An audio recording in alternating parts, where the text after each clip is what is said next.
Hoje, a gente vai mergulhar de cabeça na origem dramática da psicanálise e vamos focar numa das relações mais importantes e, olha, mais turbulentas da história, a de Sigmund Freud e Carl Jung. Pois é, essa é a pergunta que vai guiar a nossa análise. Porque a história de Freud e Jung é muito mais do que uma briga de teoria, sabe? É um verdadeiro drama humano que envolve ambição, uma amizade profunda e o que muitos consideram uma traição intelectual. Ok, então vamos lá. Pra gente entender essa história, a gente precisa voltar pro comecinho de tudo. E tudo começa com um homem e uma ideia. Uma ideia que, sinceramente, o mundo não estava nem um pouco preparado para ouvir. No início, o sonho de Sigmund Freud era que a psicanálise fosse reconhecida, sabe? Uma nova especialidade médica, respeitada e tudo mais.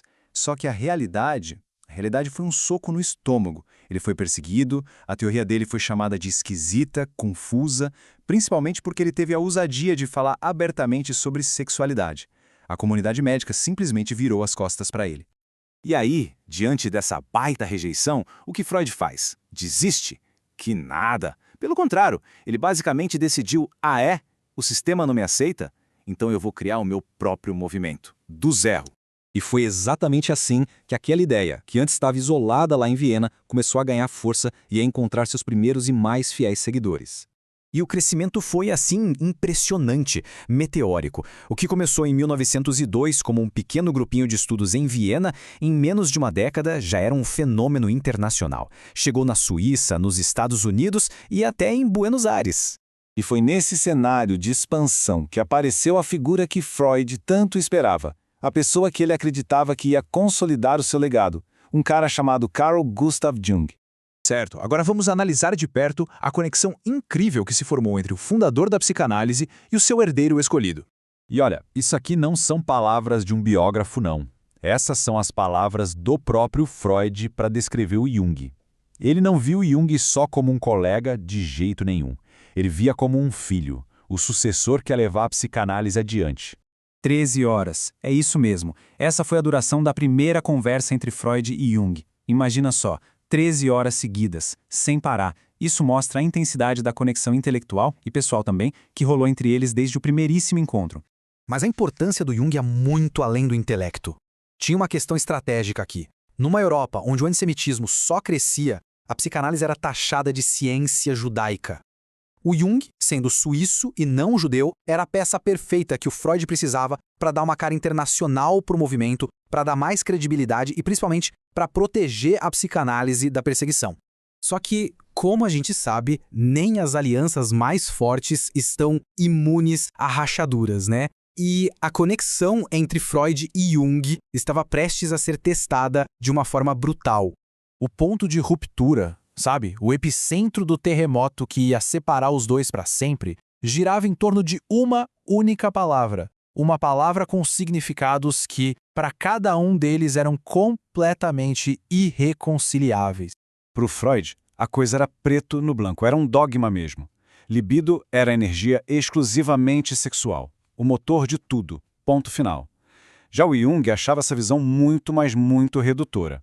Para ele, a libido era uma energia de vida, uma força vital geral, onde a sexualidade era só um dos seus vários aspectos.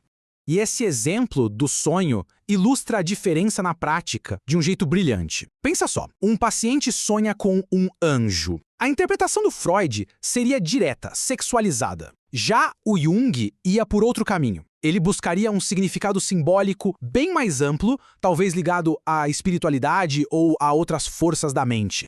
E aí veio a gota d'água, a publicação desse livro. Porque aqui, o Jung não estava mais só sugerindo uma alternativa. Ele estava atacando de frente os pilares da teoria freudiana. A partir daí, não tinha mais volta. A amizade, a parceria, tudo tinha acabado. Para sempre.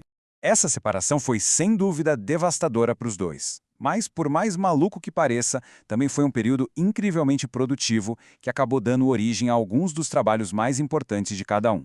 Para o Jung, a ruptura foi um baque. Foi como perder um pai.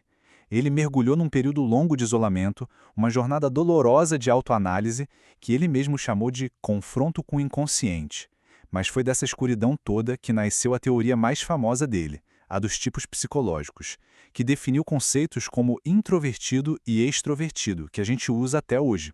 E só para a gente ter uma ideia da relevância disso até hoje, o trabalho que o Jung desenvolveu nesse período de crise é a base para muitos testes de personalidade, como o QAT, por exemplo, que são usados até hoje em processos de seleção em empresas no mundo todo. E o Freud? Bom, ele viveu uma história muito parecida. Para ele, a dor foi a de perder um filho.